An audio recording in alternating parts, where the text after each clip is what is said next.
안녕하세요. 저는 올해로 40이 되는 대한민국의 여성입니다. 우연히 유튜브로 사연 채널을 접해 다양한 사연을 듣다 보니 공감되는 부분도 있고 해서 저도 제 인생에서 가장 통쾌했던 에피소드를 오늘 말씀드려 보려고 해요. 제가 재미있게 들었던 것처럼 부디 재미있게 들어주시길 바랍니다. 그럼 이야기 시작하겠습니다. 저는 서울은 아니지만 우리나라에서 손꼽히는 대도시에서 태어났습니다. 1980년대생인 저희 세대는 부모님들이 지독한 가난을 겪은 것과는 달리 많은 것을 누리고 살았죠. 저희 집은 아버지는 은행을 다니셨고 어머니는 가정주부셨어요. 저는 3남매 중 장녀이고요. 자라면서 한번 집에 위기가 닥쳐왔어요. 아버지는 은행을 다니시다가 그 은행이 부도가 나는 바람에 갑자기 실직을 하게 되셨습니다. 지점장까지 하시고 갑자기 실직을 하게 되신 아버지는 다른 금융 관련 업종으로 회사를 옮기실 수도 있었지만 결단을 내려 시골로 귀농을 하시게 되었죠. 마침 농사일을 아버지의 형이신 큰아버지가 하고 계셨고 수입이 괜찮았기 때문에 그렇게 우리 가족은 농촌으로 이사를 가게 되었습니다. 갑자기 도시에서 자라다가 농촌으로 이사를 가게 되니 모든 것이 불편했어요. 학교를 가기 위해서는 차를 타고 한참 가야 했고 아빠가 태워주지 못하는 날이면 저는 시골길을 40분이나 걷거나 1시간에 한 대 있는 버스를 타고 등교를 해야 했습니다. 당연히 학원을 다니는 것도 힘들었습니다. 그런데 어머니가 공부를 많이 하신 분이어서 다행히 집에는 벽마다 책장이 있었고 책이 정말 많이 있었어요. 시골이라 할 일도 없고 해서 아빠 농사일을 돕는 것이 아니면 집에 굴러다니는 책을 읽다 보니 우리 3남매는 모두 괜찮은 대학을 가게 되었죠. 우리 집에 그렇게 책이 많았던 이유는 어머니 때문이었습니다. 엄청난 독서광이었던 어머니는 가정주부로 지내셨지만 서울대 국문과를 졸업하신 분이었거든요. 나중에 어떻게 서울대를 갔냐고 어머니에게 공부 비결에 대해 물어보자 어머니께서는 그저 어릴 때부터 책을 좋아했다고 웃으며 말씀하시곤 하셨었죠. 그런데 왜인지는 몰라도 어머니는 자신의 학벌을 밝히는 것을 그닥 좋아하지 않으셨어요.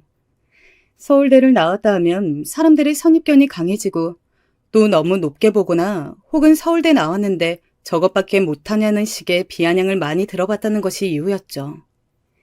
그리고 어머니 자신을 너무 서울대라는 학벌로만 사람들이 바라보기를 원하지 않는다고도 하셨죠. 저는 자라면서 어머니 말씀이 좀 이해가 안 됐어요. 좋은 대학을 나왔다는 것은 굉장히 자랑할 만한 일 같은데 왜 굳이 숨기시는 건지 말이에요. 여러분들은 어떻게 생각하시나요? 서울대 나온 게 감출 일인가요? 아무튼 그렇게 저는 농촌에선 논밭을 누비며 씩씩하게 자라 서울로 대학 진학을 하게 되었습니다. 서울이라는 우리나라 최고의 도시에 가보니 정말 신기한 것들이 많았어요. 저는 아르바이트도 하고 공부도 하면서 제 젊은 시절을 즐겼습니다. 제일 처음 시작했던 아르바이트는 편의점이었어요. 2달 일하고 나니 점장이 자신의 조카가 일해야 한다면서 저를 쫓아내더군요. 억울했지만 이것도 사회생활이려니 하고 다시 프랜차이즈 빵집 아르바이트를 구했습니다. 빵의 이름을 외우고 하루 종일 서 있고 화장실도 눈치 보며 다녀와야 하는 일이 힘들었지만 열심히 일해서 번 돈 50만 원이 처음 통장에 들어온 것을 본 순간 너무 기뻤습니다. 그렇게 저는 대학 다니랴 아르바이트 하랴 바쁜 20대를 보냈어요. 그리고 27살이 되던 해 전공을 살려 제약회사에 취직을 했습니다. 복지나 처우가 좋은 외국계 제약회사였어요. 유명한 약이 많았기 때문에 한국 제약회사처럼 접대를 하거나 할 필요도 없었고 그저 병원을 한 번씩 방문해서 의사 선생님들께 약을 드리고 또 바뀐 사항들을 전달하면 되는 일이었습니다. 그 외 다른 마케팅 역시 제 적성에 맞아서 저는 아주 바쁜 20대 후반에서 30대를 맡고 있었습니다. 요즘 제 나이대 사람들 중에 결혼을 안 하는 사람들이 아주 많은 거 아시나요? 저는 제 친구들 중에 아직 결혼을 하지 않은 친구가 10명도 더 되는데 집값도 높고 살기가 워낙 팍팍하다 보니 그냥 내가 벌 수 있는 한정된 돈을 나 자신에게만 쓰고 편하게 살겠다는 입장이 이해가 되기도 하더라고요. 물론 저는 꼭 나이가 너무 많아지기 전에 결혼을 하겠다는 입장이었지만요. 대학 다닐 때 남자친구랑 한두 번 사귀기도 했고 소개팅도 했었는데 결혼할 사람을 찾다 보니 경쟁력이며 뭐며 여러 가지를 고려해야 하더군요. 사람이 착해도 능력이 너무 없으니 연애를 해도 힘들고 또 너무 잘난 남자도 부담스럽고요. 그렇게 저는 결혼 자금이 없다고 5년 후에 결혼하자던 대학생 때 만난 남친은 그만 차버리고 저와 비슷하거나 조금 나은 형편의 남자를 찾아 소개팅을 하고 있었어요. 그리고 그러던 와중에 마음에 쏙 드는 남자를 만날 수 있었습니다. 저는 친구들과 단체 소개팅을 하게 되었어요. 말이 소개팅이지 여행 같은 형식으로 여러 명이 1박 2일 펜션에 모여 지내면서 함께 고기를 구워 먹고 수영도 하고 즐겁게 이야기를 나누며 나에게 맞는 사람을 찾아도 되고 그냥 놀아도 되는 자리였어요. 그동안은 소개팅이다 하면 나가서 파스타나 피자를 먹으며 잘 차려입고 상대방을 만나는 그런 만남들을 주로 가져왔기 때문에 저는 그런 자리가 굉장히 신선하고 재미있게 다가왔습니다. 그런데 펜션에 온 남자들 중에 처음부터 유독 제 눈에 들어온 사람이 있었어요. 그 사람은 평균 정도의 키에 깔끔한 카키색 니트에 베이지색 면바지를 입고 하얀색 운동화를 신고 있었는데 옷차림이 단정하고 점잖아 보여 저는 그에게 말을 걸어보고 싶었습니다. 그러나 워낙 내성적이고 숫기 없는 성격인지라 어떻게 말을 걸어야 할지 고민이 되더군요. 그러다가 저녁 바베큐 시간이 되었을 때 자연스럽게 타이밍을 잡았어요. 그 남자는 땀을 뻘뻘 흘리면서 고기를 굽고 있었어요. 저는 다른 친구 한 명과 함께 그 근처에 있으면서 이야기를 하기도 하고 고기를 주워 먹기도 하고 그에게 그릇에 먹을 것을 덜어주기도 하면서 대화를 시도해 보았습니다. 마침 그 남자의 친한 친구인 야구 모자를 쓴 분이 제 친구도 마음에 들어있기에 서로 한 명씩 공략을 하며 그렇게 저녁 시간을 보냈습니다. 그들도 우리의 그런 관심이 싫지는 않은지 이야기를 잘 받아주고 또 저녁 먹고 넷이서 산책을 가보자는 이야기도 하더군요. 저는 그렇게 그 댄디남과 산책을 하며 처음 이야기를 제대로 나눠볼 수 있었어요. 설레는 마음으로 가디건을 걸쳐 입고 나선 산책길. 길은 어두웠지만 간간히 가로등이 있고 나무들과 펜션의 풍경이 아름다웠습니다. 좀 쌀쌀하긴 하지만 경치가 정말 아름답네요. 산 좋아하세요? 저는 용기를 내어 물었어요. 네, 저는 어릴 때부터 아버지를 따라 등산을 많이 해서 산을 좋아합니다. 재작년부터 2년 정도 등산 동호회 활동도 했어요. 아, 진짜요? 저는 동네 뒷산 한 번씩 올라가는 게 전부인데. 근데 농촌에서 자라서 산을 어릴 때부터 막 뛰어다니곤 했어요.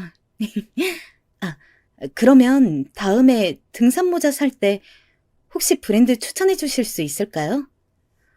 아, 등산 모자 사시게요? 어떤 디자인이 필요하세요? 땀 흡수 잘 되는 거? 아니면 햇빛 잘 가려주는 거요? 저는 그분과 등산 이야기를 하며 친해졌어요. 실제로 산을 타는 걸 좋아하기도 했고 같이 취미 활동을 할 사람이 없어 적적하기도 했는데 마침 이분이 등산을 좋아하신다니 반가웠습니다.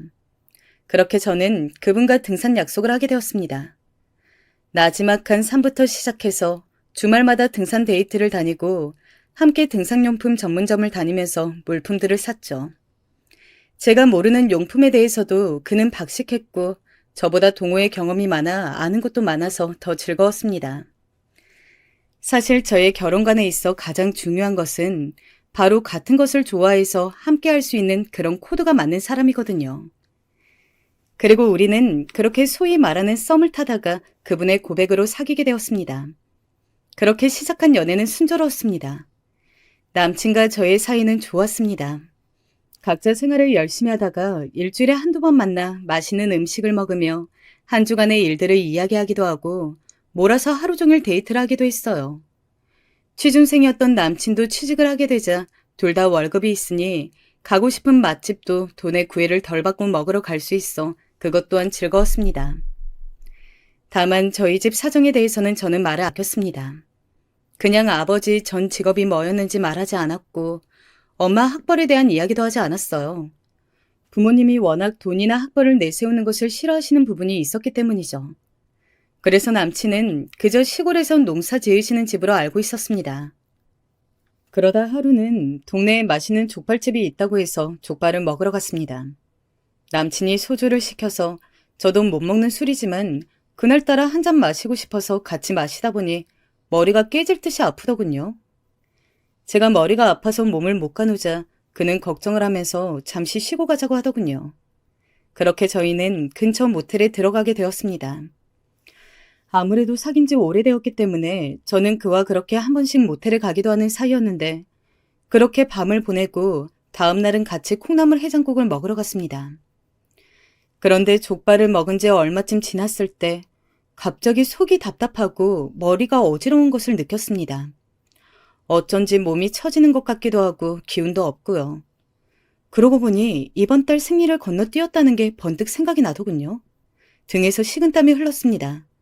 깜짝 놀라서 근처 약국으로 뛰어가 임신 테스트기를 해보니 아니나 다를까 두 줄이었습니다. 저는 어떻게 해야 할지 갈팡질팡하다가 일단 근처 산부인과로 달려갔어요. 초음파를 해보니 임신 6주더군요. 초기라서 조심해야 한다고 했습니다. 저는 그 길로 당시 남자친구에게 전화를 해서 임신 소식을 말했고 그 사람은 아기를 떠나보낼 수는 없다고 하면서 저에게 청혼을 했습니다. 그렇게 우리는 흔히들 말하는 속도 위반으로 결혼을 하게 됐습니다. 사실 결혼을 하기 전에 한두 번 다들 쎄한 느낌을 받곤 하잖아요. 제 경우는 상견례 때 조금 그런 일들이 있었습니다.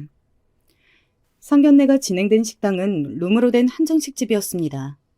상견례다 보니 남친도 정장을 입고 예비 시모 같은 경우는 메이크업까지 받고 화려하게 차려입고 오셨더군요. 갈색 무늬로 유명한 명품 가방까지 들고 말이죠. 반면 저희 부모님은 수수한 것을 좋아하셨기 때문에 그냥 깔끔한 검정색 정장과 단조로운 단색의 원피스를 입고 계셨습니다.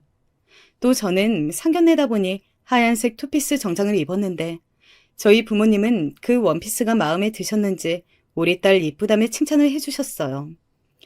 저는 임신한 티가 날까봐 약간 헐렁한 디자인으로 고른 것인데 예쁘다고 해주시니 기분이 좋았습니다. 그런데 그런 원피스는 얼마나 하니? 옷 사는데 돈 많이 쓰고 그러는 거 아니지? 대뜸 남친의 어머니 입에서 그런 소리가 튀어나왔습니다. 저는 너무 당황해서 뭐라고 말씀드려야 할지 몰라 눈을 크게 뜨고 예비 시모를 바라봤죠. 그러고 보니 처음 임신 사실을 말씀드리며 결혼 허락을 받으러 갔을 때에도 어쩐지 말에 가시가 있다고 느꼈었는데 아무래도 어머님은 왜인지 제가 마음에 안 드시는 것 같았습니다. 그 후의 대화는 주로 부모님들끼리 나누었는데 예비 시아버님은 그냥 날씨 이야기나 아이들 사는데 보탬이 되어주셔서 감사하다는 이야기 등 듣기 좋은 이야기만 하셨습니다. 뭔가 진심이 없는 대화 같았지만 어차피 좋은 이야기를 하고 인사나 하고자 모인 자리였기에 우리 가족도 좋게 좋게 대답을 하면서 식사를 했어요. 근데 얘, 너 요리는 좀 할 줄 아니? 덜컥 애부터 가졌어. 우리 아들 밥 잘 챙겨줄 수 있겠어? 훈훈한 대화가 오가다가 갑자기 분위기가 경직되었습니다. 이번에도 날카로운 말투는 예비 시어머니였습니다. 계속 예비 시모의 말투가 좋지 않아 결국 저희 부모님도 눈살을 찌푸리기 시작하셨죠. 사돈, 제 딸한테 무슨 불만이라도 있으십니까? 보다 못한 아빠가 시모에게 물어봤습니다. 아니, 제가 보기에는 그냥 너무 아직 애 같기도 하고 애가 애를 가졌다고 하니 걱정이 되어서 그러죠. 안 그래도 아쉬운 결혼인데. 네? 무슨 말씀이세요, 그게? 그렇잖아요. 우리 아들처럼 인물 좋고 직장 좋고 학벌 좋고 어디 하나 빠지는 거 없는 애가 서울시장 나가면 열쇠도 몇 개 받을 수 있는데 굳이 이런 연애 결혼을 한다고 하니. 안사돈, 상견례 자리에서 못하는 말씀이 없으시네요.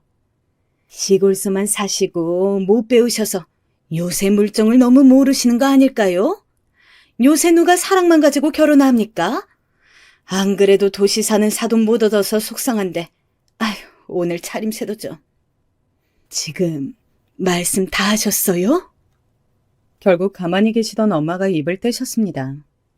엄마는 평소 굉장히 조용한 분이시지만 화가 나서 따지기 시작하면 굉장한 달변가셨는데 엄마가 화가 나면 아무도 이길 수가 없었죠. 저는 엄마와 시어머니가 크게 싸우거나 감정이 상할까봐 너무 걱정이 되었습니다. 남친 역시 너무 당황해서 어쩔 줄을 모르더군요. 그 순간 식당의 분위기가 얼어붙는 것 같았습니다. 보다 못한 아빠가 엄마의 팔짱을 끼며 잠깐 나가서 바람 쐬고 오자고 자리를 피하려 하셨습니다. 엄마는 화가 많이 난 것처럼 보였지만 중요한 자리였기에 간신히 참으시는 것 같았어요. 그렇게 찝찝한 기분을 안고 상견례는 끝이 났습니다. 저는 상견례를 마치고 돌아오는 차 안에서 엄마 눈치를 계속 살필 수밖에 없었습니다. 엄마는 한숨을 쉬시더니 저에게 물었습니다. 엄마가 마지막으로 한 번 더 물으마. 이 결혼 꼭 해야겠니? 어떤 경우에도 너를 함부로 대하는 사람을 가족으로 삼아선 안 돼. 오늘 예비 시모 자리 태도를 보니 아니다 싶구나. 엄마, 죄송해요. 그런데 남자친구는 그런 사람 아니에요. 우리 둘이 잘 살면 되는 거잖아요. 저는 결혼하고 싶어요. 너는 시어머니 될 사람이 너한테 하는 언행을 보고도 그런 말이 나오냐? 참 속도 좋구나. 얼마나 고생을 하려고 그래. 그래도 제가 시어머니하고 같이 사는 건 아니잖아요. 결국은 저와 남친이 함께 사는 건데. 그리고 뱃속의 아기를 이대로 포기할 수도 없고요. 저는 그렇게 눈물로 엄마를 설득했습니다.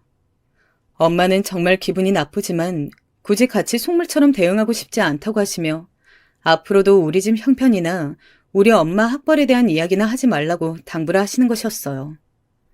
아마도 시모가 못 배웠다느니 시골이라느니 하는 말에 마음이 많이 상하셔서 아예 대응을 하고 싶지 않으신 것 같았습니다.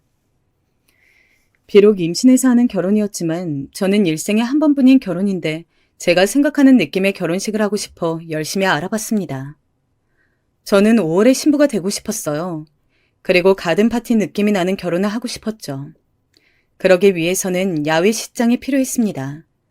생화도 아주 많이 필요했고 정원이 있는 결혼식장을 찾아야 했고 혹시 결혼식장이 아니라 장소를 대여한다면 야외 출장 뷔페도 알아봐야 했죠.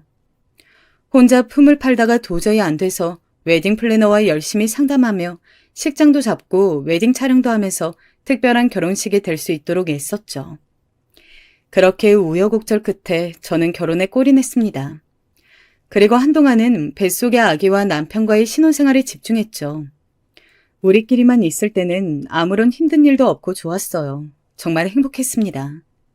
남편과 저는 성향이나 등산이라는 취미, 그리고 책을 읽는 취미 같은 것이 많이 비슷했거든요. 비록 제가 임신 중이라 함께 등산을 가지 못했지만 산에 가는 대신 서점을 다니며 책을 많이 읽고 독서 모임도 함께 가지곤 했죠. 대학을 가지고 따지는 것은 아니지만 남편이 저보다는 조금 더 좋은 인서울 대학 출신이어서 배울 점도 있었습니다. 남편은 저보다 훨씬 박하다시겠어요. 저는 이과라 제 전공의 화학에 대해서만 잘 알았는데 남편은 문과 전공이라 그런지 저보다 훨씬 다양한 책들을 읽고 사회나 문화에 대한 관심도 상당히 많아서 저는 남편에게 그런 점을 배울 수 있어 좋았습니다. 그래서 시댁에 갔을 때 보니 시댁에도 제법 책들이 많이 있었어요. 특히 문학책이 많이 있었죠. 물론 국문과 전공이신 엄마의 서재에 비할 바는 아니었지만요. 저는 곧 태어날 아기를 위해서 어떻게 태교를 하면 좋을까 고민을 하고 있었기에 어머님께 여쭤보았죠. 어머님, 신랑 어릴 적에 어떤 책을 읽으셨어요? 신랑이 저보다 대학도 좋은 곳 나오고 많이 박학다식해서요. 다 어머님 교육 덕분인 것 같더라고요. 어머님도 평소 책을 많이 읽으세요? 제가 그렇게 칭찬을 하자 어머님은 기분이 좋으셨는지 얼굴에 홍조를 가득 띄우시면서 책 애찬론을 펼치셨습니다. 그럼 내가 고등학교까지 나와서 내 또래 중에서는 가방끈이 긴 편이거든. 근데 어릴 적부터 문학소녀여서 책을 진짜 많이 읽었지. 분야도 다양하게 말이야. 그래서 책을 워낙 많이 읽다 보니까 우리 아들도 자연스럽게 어릴 때부터 책을 많이 읽어서 좋은 대학 간 거지. 자라는 환경에서 그런 문화 교육 같은 것이 진짜 중요하거든. 크면서 말이야. 네, 그렇군요. 참고할게요, 어머니. 그래, 뭐 현대문학 같은 거 잘 모르겠지만은 읽다 보면 그게 어려운 것 같아도 다 사람 사는 이야기이고 드라마보다 더 재미있는 내용이 많단다. 네, 어머님. 명심할게요. 어머님은 거기서 그치지 않고 신이 나셨는지 저를 데리고 서점에도 가셨습니다. 그리고 서점에 있는 베스트셀러 현대문학들을 권하셨어요. 그러면서 고전이라고 유명한 현대 소설가들 책들을 소개하셨는데 제 입장에서는 사실 좀 웃긴 부분이 있었습니다. 왜냐하면 어머님이 알고 계신 내용 중에서 틀린 내용이 너무 많았고 저는 친정 어머니 전공이 국문과이다 보니 어릴 적부터 정말 유명한 한국 문학가들이며 외국 문학가들의 작품을 본의 아니게 다 읽어 자세히 알고 있었거든요. 어머니 친구분들 중에는 국문과 교수님으로 계시는 분도 계시고 유명한 언론의 기자로 계신 분들도 계셨기 때문에 워낙 책 선물도 많이 받았고요. 그래서 사회계열 책들은 잘 몰라도 한국 현대문학에 대해서만큼은 정말 자세히 알고 있었습니다. 그래서 이 이과임에도 항상 국어 공부를 안 해도 수능도 언어 영역은 1등급이 나오곤 했었죠. 뭐 어쨌든 저도 그런 이야기를 굳이 어머님께 할 이유도 없거니와 엄마도 원하지 않았기 때문에 어머님이 현대 소설가들에 대해서 아는 척 하시는 것을 얌전히 듣고 있었습니다. 뭐 그런 이야기를 하시면서 즐거우시다면 저도 나쁠 게 없었으니까요. 어머님이 신이 나셔서 저만 보면 한국 문학가들 이야기를 하셨어요. 자신이 이런 교양과 지식을 쌓는 것을 사람들이 너무 어려워서 알아듣지도 못하고 아쉬웠는데 며느리라도 이런 면을 알아주니 좋다고 하시면서요. 한 달에 한 번 정도는 시댁에 식사를 하러 갔는데 이를테면 이런 식이었어요. 예, 넌 김소월이 지은 시 중에 가장 유명한 시가 뭐라고 생각하니? 네? 진달래꽃 아닌가요? 그런 줄 알고 있지? 그런데 사실 말이야, 김소월 시의 엑기스는 가는 길이라는 시거든.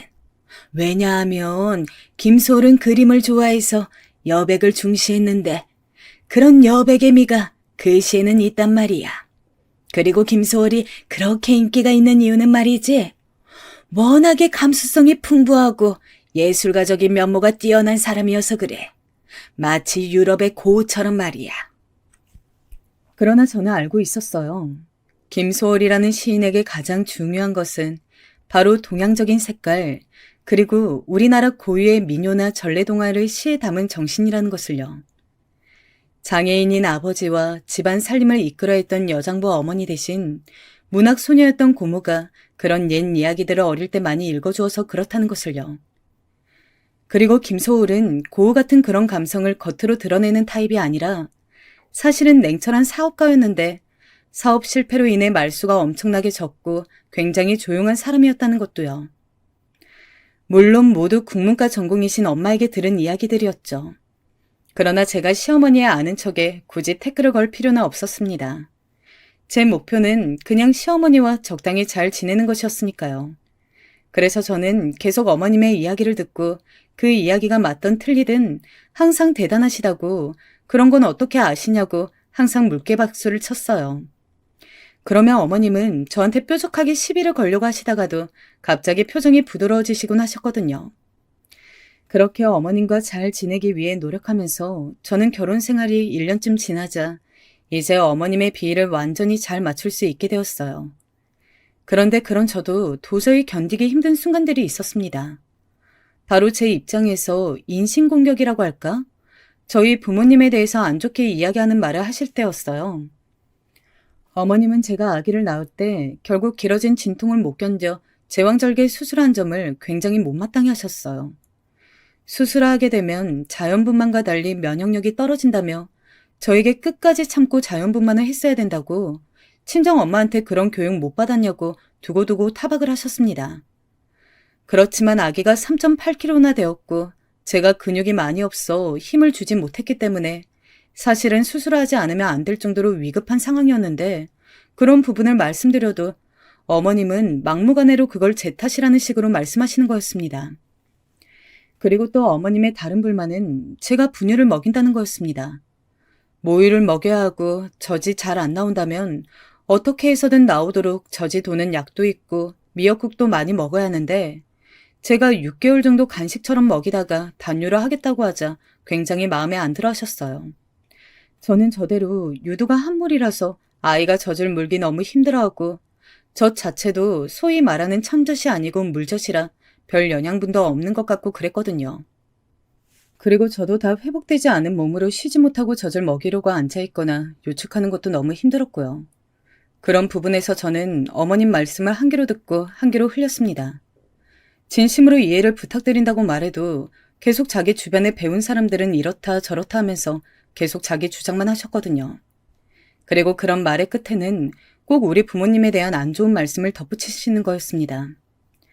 친정 엄마가 못 배워서 딸 교육을 제대로 안 시켜서 제가 제왕절개 수술을 하고 분유를 먹이는 것에 대한 미안함과 죄책감 같은 것이 전혀 없다는 것이었어요. 저로서는 황당할 따름이었습니다. 수술을 하고 분유를 먹이는 것과 도대체 학벌이 무슨 상관인지 그냥 상황에 따른 개인의 선택 아닌가요? 그런 사람 아시나요? 다른 사람과 자신의 처지를 비교하면서 남을 깎아내려야지만 자기가 올라간다고 생각하는 사람이요. 무슨 이유에서인지 어머님은 우리 엄마가 중졸이라고 믿고 계시는 듯 했습니다. 주변에 시골 사는 사람들 중에 고등학교나 제대로 나온 사람을 본 적이 없다면서요. 그래서 저한테 엄마 학교 어디까지 나오셨냐고 묻길래 제가 제대로 대답을 안 차 그냥 중졸이거나 그 이하라고 생각하시더라고요. 그 후로 틈만 나면 시어머니는 중졸하면서 우리 엄마를 한 번씩 까기 시작했어요. 예를 들면 남편의 집에서 1년에 한 번씩 제사를 지낼 때 제가 음식을 도우러 갔었는데 함께 음식을 하고 있을 때였습니다. 남편의 집에서 제사를 지낼 때 제가 특이했던 점은 이게 지역 차이인지는 모르겠지만 남편의 식구들은 제사상을 차려놓고 아파트 현관문을 열어두시는 거였어요. 그리고 엘리베이터를 타고 1층까지 갔다 오는 거였습니다. 저는 다 같이 1층으로 내려간다고 하셔서 의아해서 일단은 따라했지만 왜 가는지 이해가 안 되어 슬쩍 시어머님께 제사를 철성하면서 여쭤봤어요. 어머님, 근데 아까 1층까지 다들 엘리베이터 타고 왜 나간 거예요? 그러자 어머님은 별 희한한 애를 다 본다는 듯 저를 위아래로 훑어보시는 것이었어요. 집에서 제사도 안 지내봤니? 원래 조상들 영혼이 왔다 가는 거니까 잘 가시라고 배웅하는 거잖아. 저는 그런 식으로 제사를 지내본 적은 한 번도 없었기 때문에 어안이 벙벙했어요. 지역마다 조금 풍습이 다른 것인지 헷갈리더라고요. 그런데 그냥 집집마다 다르구나 하고 넘어가면 될 일에 어머님은 꼭 한마디를 덧붙이시는 것이었습니다. 하긴 워낙 시골서 자란 데다 부모님도 배움이 짧으실 테니 모를 수도 있겠다. 그런 소리를 제가 들으라는 듯이 혼잣말처럼 중얼중얼 하시는 것이었어요. 저는 그런 말을 들을 때마다 처음 한두 번은 못 들은 척하면서 넘겼지만 나중에는 왜 내가 이런 소리까지 들으며 참아야 하나라는 생각에 괴로웠습니다. 뭐랄까?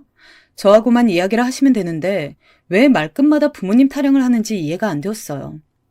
남편과 그런 문제로 많이 다투기도 했죠. 남편은 뭐랄까 그 부분에 있어서는 완전히 어머님의 편이었어요. 그리고 남편 역시 세뇌가 된 것인지 저한테 그러더군요. 우리 엄마가 워낙 교양도 많고 똑똑해서 교육에 있어서 학벌이 중요하다는 생각이 강하시다고. 그래서 사돈의 학벌에 대한 아쉬움이 있으신 것 같다고 말이죠. 저는 엄마가 혹시 서울대 나온 거 아시면 기절하겠네 싶더라고요. 그리고 없는 사람들이 더 한다고 학벌이 없는 고졸이시라 더 학벌에 대한 환상이 심하신 건 아닐까 그런 생각도 들었습니다. 어머님은 원래 보험 일을 하셨었다고 해요. 그냥 취미 삼아 하시는 일이라고 하는데 건강이 한동안 안 좋아서 안 하시다가 다시 본격적으로 보험 일을 하신다고 여기저기 한동안 바쁘게 다니셨습니다. 주변에 좋은 학벌의 사람들이 많아 주로 좋은 대학 출신 친구들과 함께 문화생활도 하고 보험 상담이 들어오면 상담도 해주신다고 그렇게 적극적으로 돈 벌려고 영업하는 것은 아니라고 하시더군요. 저는 나이가 있어도 일을 하는 것은 좋은 것이기에 어머님이 이를 통해서 활력을 찾으시는 것 같아 보기 좋았습니다. 그런데 어느 날 시댁에 저녁을 먹으러 잠깐 들렀다가 어머님이 잔뜩 격안된 목소리로 말씀을 하시더군요. 며느라, 나 드디어 좋은 인맥 생겼다? 어머님, 좋은 인맥이요? 내가 독서 동호회 나간다고 했지 않니? 거기서 낭독회 행사를 했는데 조를 짜서 낭독을 했거든. 근데 나랑 같이 낭독했던 동생이 글쎄 동국대 출신이라지 뭐니? 동국대 국문과를 나왔다는 거야. 대단하지 않니? 아, 그렇군요, 어머님. 너무 좋으시겠어요. 저는 어머님이 너무 기뻐하시니 맞장구를 쳐드렸습니다. 드디어 내 수준에 맞는 친구를 만난 거지. 그 동생하고 이야기를 하면 어찌나 속이 뚫리고 말 한마디 한마디가 얼마나 교양이 넘치는지 아우 너무 좋다니까. 그분하고 계속 친하게 잘 지내시면 정말 좋겠네요. 그쵸? 그럼 인서울이 괜히 인서울이겠어? 요샌 서울에 있는 대학 출신들을 인서울이라고 그런다면서? 그 동생이 서울의 좋은 대학 국문과 나온 사람들하고 친목 모임이 있다고 해서 나도 나가보려고. 좋은 인맥 더 생길지 아니? 그렇구나. 어머님, 너무 잘 되셨어요. 저는 어머님께 성의껏 맞장구를 쳐드렸습니다. 어머님은 한동안 독서 모임이다 뭐다 하면서 국문과 출신 친구들과의 모임에 열과 성을 다하시고 또 시집기 모임을 한다면서 시를 창작도 하시는 등 열의를 불태우셨죠. 저는 그런 어머님이 귀엽기도 하고 열정만큼은 진심인 것 같아 마음으로 한편 응원도 했습니다. 어머님이 거기에 몰두할수록 저희 부모님 트집 잡는 이야기를 안 하셨기 때문에 저는 어머님이 오래오래 취미 활동을 열심히 하기를 바랐죠. 그리고 한동안 저도 아기 키우랴 회사 다니랴 정신없는 나날을 보냈습니다. 그러다가 마침내 큰 사건이 터지고 말았죠. 바로 시모와 친정엄마 간의 감정 싸움이었습니다. 사실 결혼하고 나면 사돈끼리 볼 일이 거의 없잖아요. 그런데 결혼식 말고 돌잔치가 있었던 거죠. 저는 일부러 엄마가 불편해하시는 것 같아 돌잔치를 친구들까지 다 초대를 해서 치렀습니다. 그렇게 하면 사돈끼리 굳이 마주 앉을 일도 없고 하니까 그냥 안 부딪히게 조심만 하면 될 것이라 생각했거든요. 제 생각이 결국 짧았다는 것을 알았지만요. 돌잔치다 보니 저는 원피스를 입고 메이크업을 해야 했는데 신랑도 아기를 돌보면서 메이크업을 받다 보니 정말 정신이 없었습니다. 아기는 그날따라 컨디션이 안 좋은지 사진 찍어주시는 분이 사진을 찍자고 해도 자꾸 울고 떼를 썼죠. 그래서 많이 힘들어 저도 지쳐 있었습니다. 그런데 돌잔치 테이블 관리하는 측에서 그렇게 안내를 한 것인지 여러 개의 원형 테이블 중에서 한 곳에 우리 부모님과 시부모님이 함께 앉아 계신 거였어요. 엄마는 저녁에 다른 약속이 있으시다고 오늘은 상견례와 달리 고급스러운 원피스를 입고 명품백을 들고 오셨는데 시모는 그런 엄마의 모습에 조금 놀란 듯 위축되어 있는 모습이셨습니다. 두 분은 별다른 말을 나누지 않으시고 음식을 드시는 듯 보였어요. 저는 두 분의 모습을 앞에서 보면서 너무 신경이 쓰여서 제발 시모가 말실수를 하지 않기를 그리고 엄마가 거기에 마음 상해서 화를 내지 않으시기를 빌고 또 빌었죠. 다행히 정신없이 돌잔치라 하고 사회자의 진행이 다 끝날 때까지는 별다른 이야기는 하지 않으신 것 같았습니다. 저는 행사를 마치고 아기를 안고 부모님들이 계신 테이블로 인사를 하러 다가갔어요. 아유, 우리 딸 고생 많았지? 여기 앉아서 밥 좀 먹어. 배고프겠다. 엄마가 웃으며 저를 맞아주셨습니다. 저는 배가 고파서 엄마 옆에 앉아서 음식을 허겁지겁 먹고 있었어요. 남편 역시 배가 고팠는지 밥을 먹고 있었죠. 예, 며느라가. 너는 어떻게 애 엄마가 돼서 애기는 안 챙기고 너만 먹을 수가 있니? 아, 어머님, 분유를 좀 먹일까요? 엄마는 표정이 안 좋아지셨습니다. 제가 미처 밥을 몇 입 못 먹었는데 저한테 애기 밥 안 먹이냐고 하셨기 때문이죠. 내가 먹이마. 너는 밥 먹거라. 엄마는 제 가방에서 분유를 꺼내 타기 시작하셨습니다. 그때 어머님이 굳이 하지 않아도 될 말씀을 시작하셨어요. 사돈은 모유 먹이셨어요? 분유 먹이셨어요? 아, 저는 젖이 잘 안 돌아서 분유 먹였어요. 돈 꽤 들었죠. 아, 그러시구나. 저는 모유 먹였어요. 젖이 안 돌았지만 어떻게든 모유를 먹여야 된다고 배웠거든요. 고등학교에서 제 절친한 인서울 대학 나온 친구가 모유가 최고라고 최고의 천연식품이라 하더라고요. 그리고 우리 매느라가 제왕절개 했잖아요. 그것도 처음부터 어떻게든 자연분만 해주는 병원을 갔어야 한다고 저는 생각해요. 자연분만이 얼마나 좋은지 배운 분들은 다 알던데. 아휴, 그런 건 친정 엄마가 딸이 임신했을 때 알려줘야 하는 거 아닐지. 제 생각은 그렇거든요. 그 말을 듣던 엄마의 눈썹이 살짝 찌푸려지더군요. 엄마가 화가 날 때의 표정이었어요. 아, 그래요? 그분은 어느 대학을 나오셨길래? 그 순간 시어머니께서 결정적인 한마디를 던지셨습니다. 대학 이름 말하면 사돈이 아실까요? 동국대 국문과인데 완전 똑똑한 친구죠. 그 순간 엄마의 손이 부들부들 떨리더군요. 엄마는 아기 분유통을 들고 있던 것을 탁 소리가 나게 테이블에 내려놓았습니다.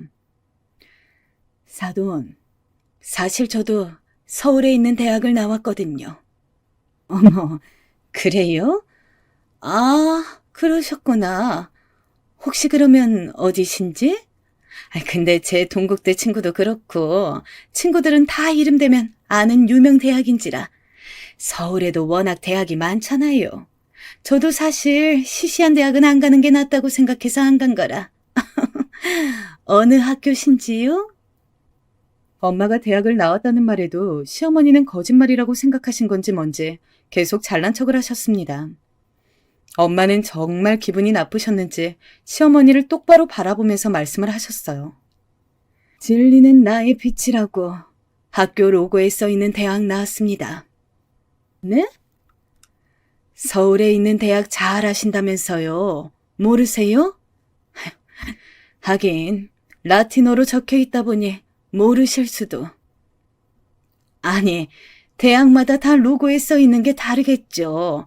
그런 것까지 제가 어떻게 합니까? 그럼 이런 말은 들어보셨어요? 누군가 조국의 미래를 묻거든 고개를 들어 관악을 보게 하라. 네? 전에 이어령 선생 존경한다고 하셨죠? 시모는 미심쩍은 눈빛으로 우리 엄마를 보시더군요. 그분은 어느 대학 나오셨나요? 서울대 국문과요. 저희과 선배님이시네요? 네? 사돈, 방금 뭐라고? 제가 서울대 국문과 나왔다는 말을 하고 있는데요. 순간 시모는 전개의 감전이라도 된 듯이 그 자리에서 놀라 펄쩍 일어서시더군요. 그 모습이 마치 무슨 한 마리의 꼴뚜기 같아서 저는 저도 모르게 풋 하고 웃어버렸어요. 아유, 그렇게 힌트를 주는데도 끝까지 못 알아듣고 무식 인증하는 시모라니. 남편과 시부 역시 너무 놀라서 입을 다물지 못하더군요. 엄마는 그런 분들의 모습을 보면서 차분하게 말씀하셨어요. 사돈, 모유가 안 나오면 분유를 먹일 수도 있고 자연분만이 힘들면 수술을 할 수도 있는 거예요. 그런 걸로 배웠네 못 배웠네 할 그런 문제는 아니란 말입니다. 그리고 사돈, 보험일 하신다고 들었는데 안 그래도 오늘 서울대 동문회가 있거든요. 그래서 이제 일어서서 저녁에 동문회 가려고 하는데 어떻게 인맥 좀 쌓으시게 같이 갈까요?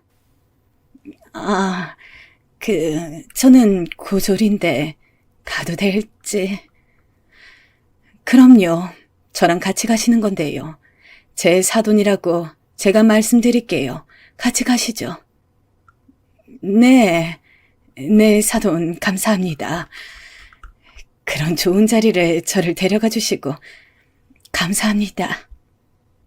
그렇게 어머니는 우리 엄마에게 내내 취하던 그 자세를 서울대 국문과 나왔다는 한마디에 바로 저 자세로 바꾸시더라고요. 저는 어이가 없었지만 원래 워낙에 학벌주의가 심하신 분이니 어쩔 수 없겠다는 생각도 한편 들었습니다. 그리고 그 후로 어머니는 단 한 번도 저에게 문학에 대한 지식 자랑도 하지 않으시고 자녀 교육 운운하신다거나 시골에 사니 어쩌니 하는 말도 하지 않으셨어요. 그저 친정 이야기가 나오면 아무 말 없이 고개만 끄덕이셨죠. 감히 자기가 어떻게 말할 수 없는 집안이라는 식으로요. 사실 저는 어머니의 그런 태도도 마음에 들지 않지만 나이 드신 양반이시니 그런 부분이 생각이 바뀌기는 힘드시겠죠. 오늘은 결혼 초기에 있었던 시모와 친정엄마의 에피소드에 대해서 사연을 한번 적어보았습니다. 마지막으로 학벌에 대한 제 생각을 말씀드리자면요. 요즘 아이들 장래희망 1순위가 뭔지 아세요? 바로 유튜버입니다. 유튜브 하는 사람이요. 세상은 빠르게 변하고 있는데 아직도 학벌을 간판으로 여기고 어떻게든 좋은 대학을 보내려고 하는 사람들이 여전히 많이 있죠. 마치 좋은 대학을 졸업하면 인생의 모든 성공이 보장되는 양 말이죠. 인생을 거친 바다를 건너는 항해로 생각했을 때 물론 좋은 학벌을 가지고 있다는 것은 남들보다 훨씬 좋은 오리발을 하나 가지고 있거나 구명조끼를 입고 있는 것처럼 유리한 일이겠죠. 그렇지만 항해를 하다 보면 그런 수영 도구들을 제대로 써먹지 못할 때도 있을 것이고 때로는 맨몸으로 거센 파도를 헤쳐나가야 할 순간도 오지 않을까요?